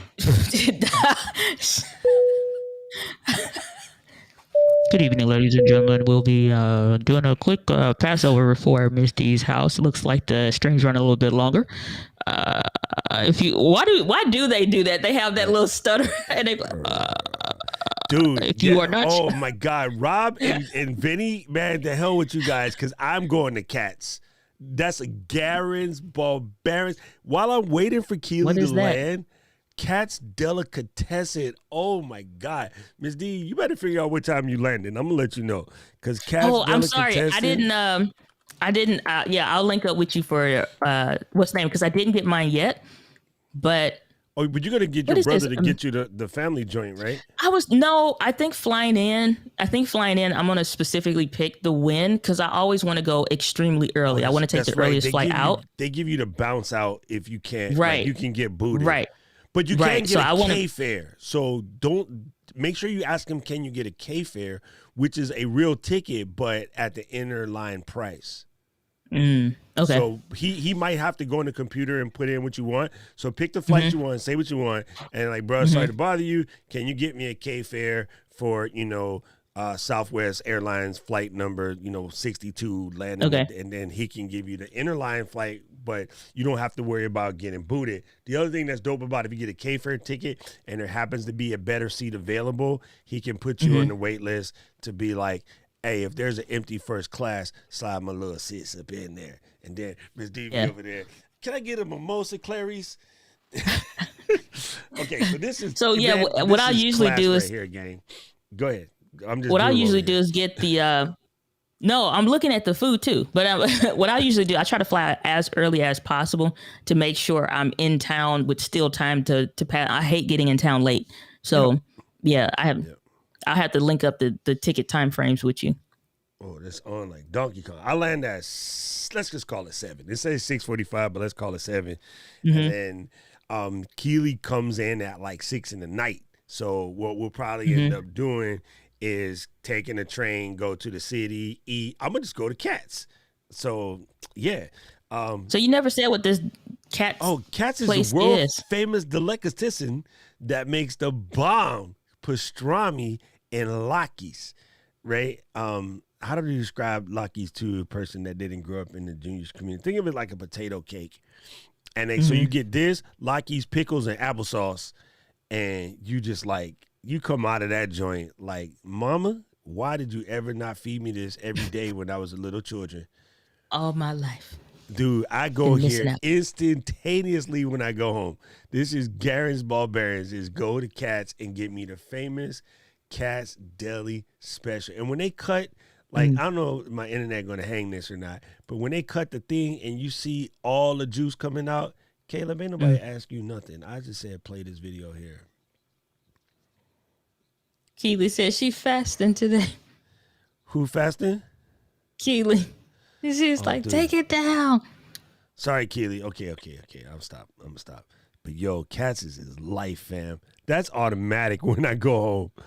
Like, and Dirty Water Dogs ain't nothing better, bro. Nothing better. Dirty Water Dogs? Oh, I can't. I'm not even gonna spoil it for you. I'm gonna just leave these mysteries up. When you get there, you're gonna be like, damn. Are we gonna? It's gonna be like. What is that? Hey, you're gonna be looking like handyman out there when you eat in New York.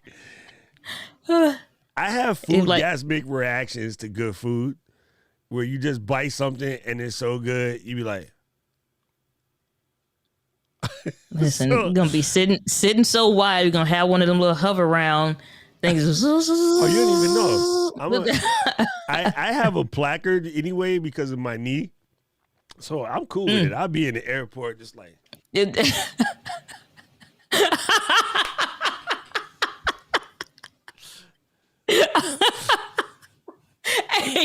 why it look like? Because you got to hold, the handle on the suitcase, how you pull it up? You got to hold the joint because you don't want your suitcase to fall and you be on the back of that, that cart. Oh, that thing. In Atlanta, right? Because Atlanta is big. Yeah. I keep wanting to call Atlanta Bradley, but LAX is Bradley. I forgot where Atlanta is. Anyway, so when you got to go from the first terminal to the other terminal on that switch up, and then you see them coming by, I just show them my placard, and then they'll bring a little cart, and then you sit on the back, and then so you hold your suitcase, and they just be like.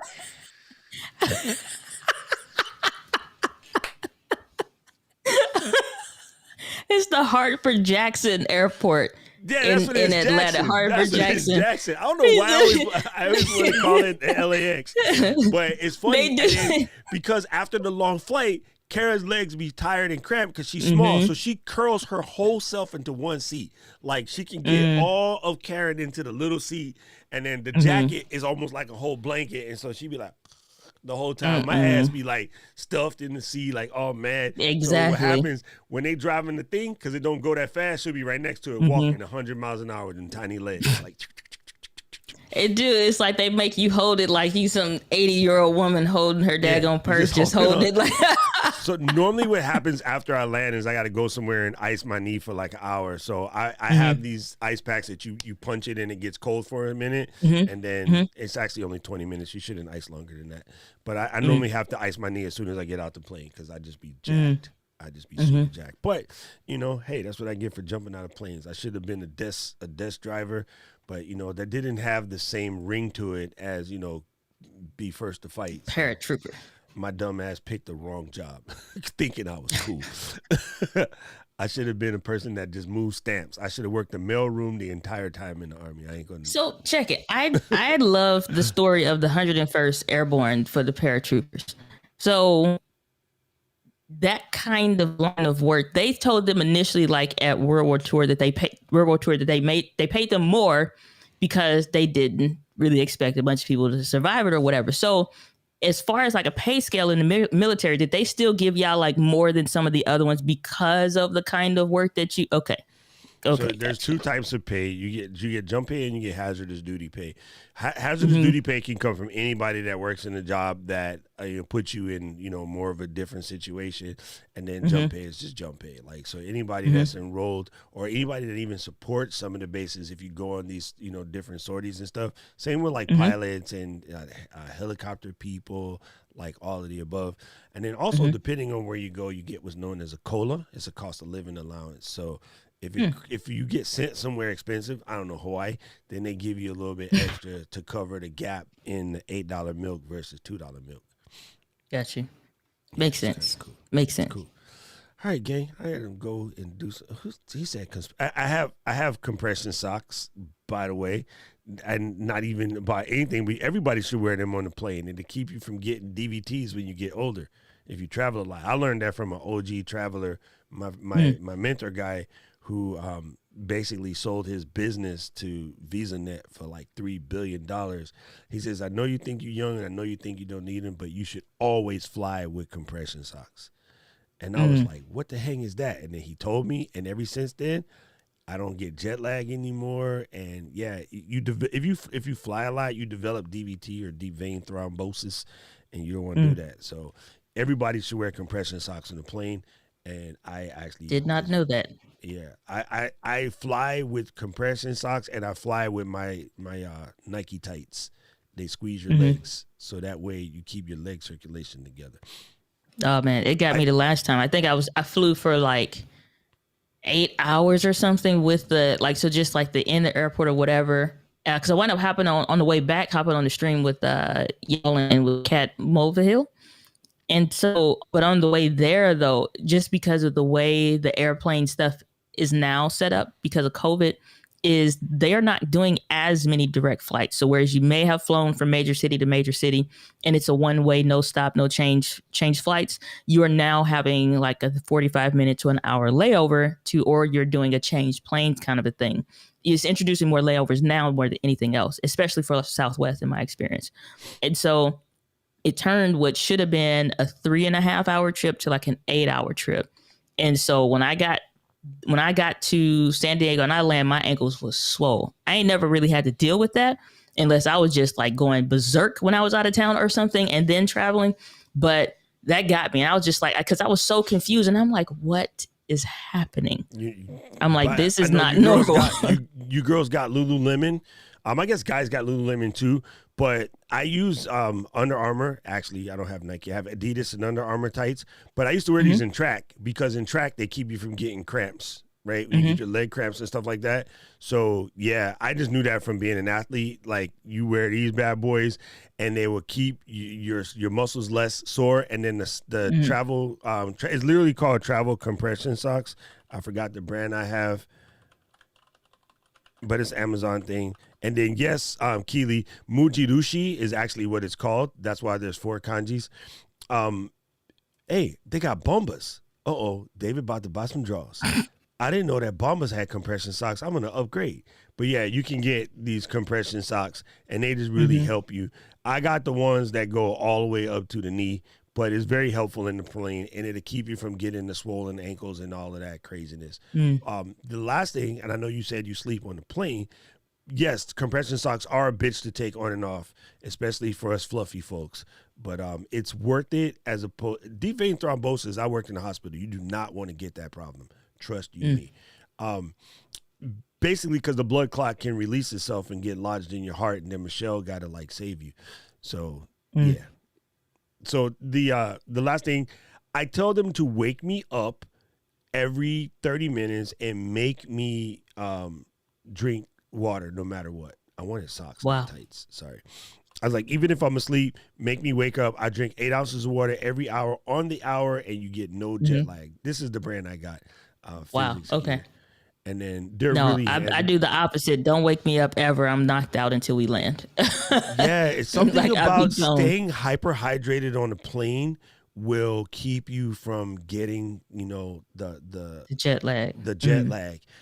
Because that plane is really dries you out. So that's why I have that little rickshaw thing where I carry lotion and then I got the little face spray bottle like this that I carry on the plane, keep the face spritzed, and then I wear the little mask, and then you don't dry out. Because once you dry out, it sucks.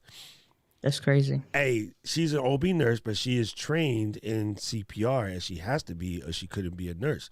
So I'm just saying, if your thrombosis let go and get lodged in you, you better hope you're next to me or Michelle, because we're both trained in how to save your ass. Michelle just said, I'm not trying to work on this trip. Okay, she said she clocking Hey, if I'm out. dying, hey, I'm wearing a T-shirt. Look, I am the brand. I'm wearing this shirt. You better save my ass. I'm telling you that. She said she ain't working on this trip, so die on your own time, because not this time is not going to work. It's not going to work. Okay, I would train you guys how to use an AED just in case. All right, you just take the little pads. You make. Shell gonna be sitting there like, you better get up. Hey, fully toasted too. I'm like, I had CPR and it tasted like a buttery Chardonnay. What the hell? Be like, I don't remember drinking that. And she was like, you better get up. You got 10 seconds to get up by the time I'm done with this sip. Because I said I wasn't working on this trip. You die on your own time. You could have died at home before you got here, but you wait until you get. Hey, she gonna be like this. You okay, boo? Come on, wake your ass up now. Go ahead. Come on, go and get up. Go and get up now. You hit your head. You look like you hit your head real hard down there. I'm gonna take another sip. You better get up by the time I finish this sip. Is it sore? Is it sore? Ooh, that looked like it hurt. Don't go to sleep now, because that's how you get a concussion. You will stay asleep now. Here, take you a sip. She's like, hey, and look, and then she be like, quick, somebody get some ice. So you bring the ice, and they think it's for the bag. They be like, what you doing? Sammy, give me that. But then my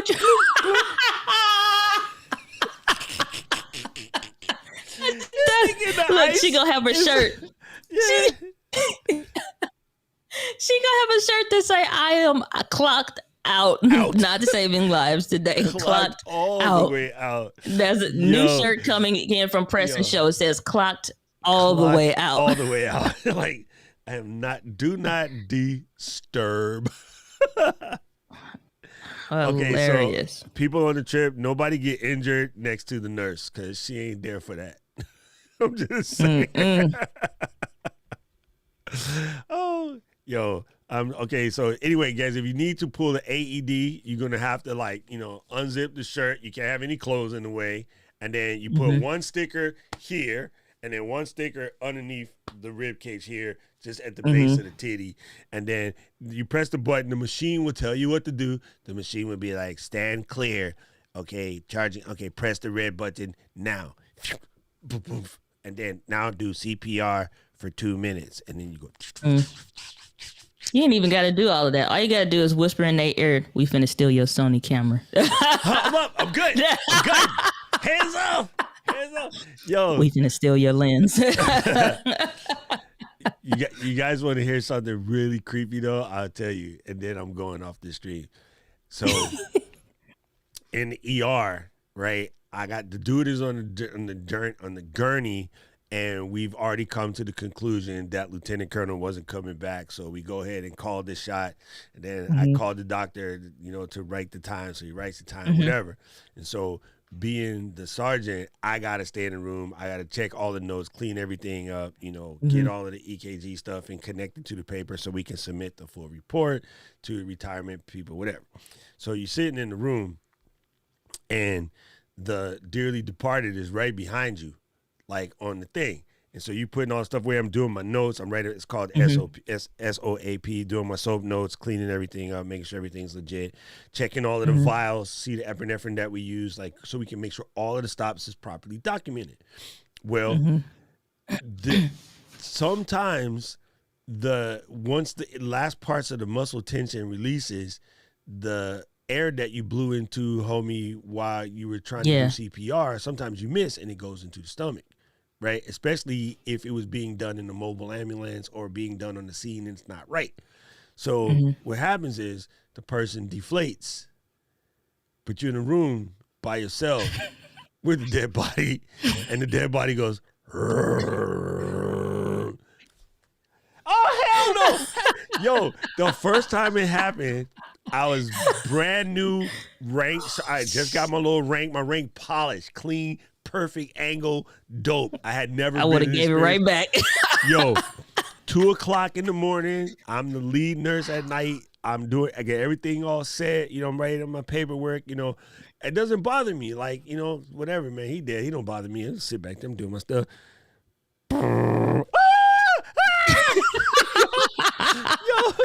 Hey, like 17 people come running into the door. You know, the ER the door go.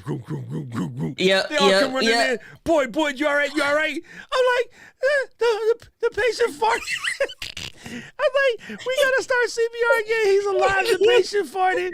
And they was all like, you stupid. And I was like, what? And they're like, no, man, that's normal. Like, that's the last, No, him downstairs making noise. Hey, look.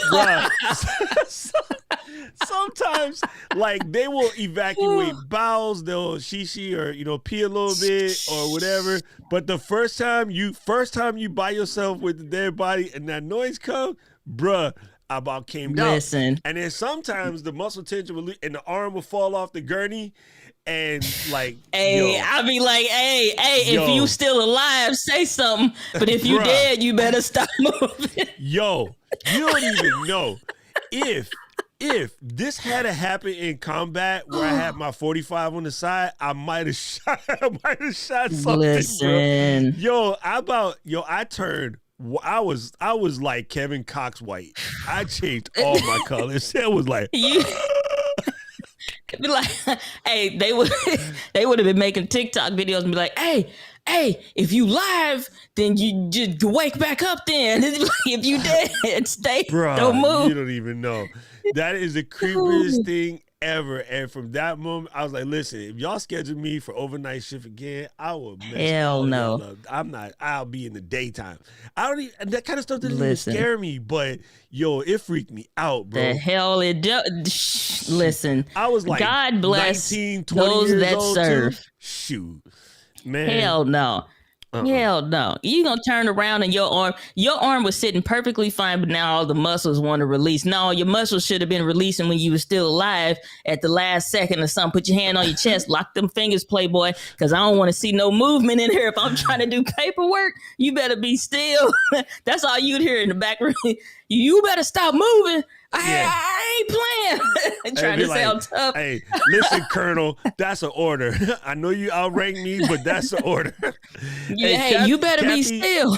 all we gotta worry about is India, and Miss Diana and I have already PayPal'd some bail money to a secret account to get India out. I'm worried about India and Keely being in the same room. I'm just saying. That's all I'm worried about. Right. Kevin, just submit your funds to the LGL bail account. Go to. Kevin said he tried to make cookies because he laughing. He only coming up with squiggly ass lines. They be like, little kid, Mr. Cox, why is my smile on my thing look squiggly? look like an emoji that's like not quite sure. It's one of them Android emojis. Oh. So, little bitch, hey, Mr. Kevin, your cocks look like your cookies Your look cocks like they was made. Wait, Mr. Cox, your cookies looks like they was made by Nikon. Hell no. All right, my gang. goodness. I would stop because I am done. My stomach hurts from this damn stream. So, gang, we about to land, this joint. Thank you for joining us at the Let's Get Live Airport. We'll be flying over shortly. Make sure you go over to letsget.live if you want to get your Ecamm overlays, and we'll be doing a Passover before the stream ends over at Miss D's house. Make sure you go to the Buy Me a Coffee, support the stream, and we'll see you next week. There you go. That is it. That is it, gang. Thank you guys so much for coming. Oh my goodness. Oh, I'm hurt. I'm hurt right now. Hilarious. I can't even hella try to function right now because I am dying. I am dying. I am dying. I am dead on the inside. Gang, thank you. I can't even find a dang song to play. You can't find them, but I don't we even broke know. down. I'm hurt. Michelle's still hiding in the bathroom at work, cracking up, laughing, all these emojis. They gonna be like, why this woman in the bathroom so long? Okay. Hold on, where the heck? Every where the- Thursday at the same time, she just, all right, y'all, I'll be back. I'm going to the bathroom. They be like, man, she has one of the most consistent bowel movements I've ever seen. All right, gang. Peace out. A-Town Stump.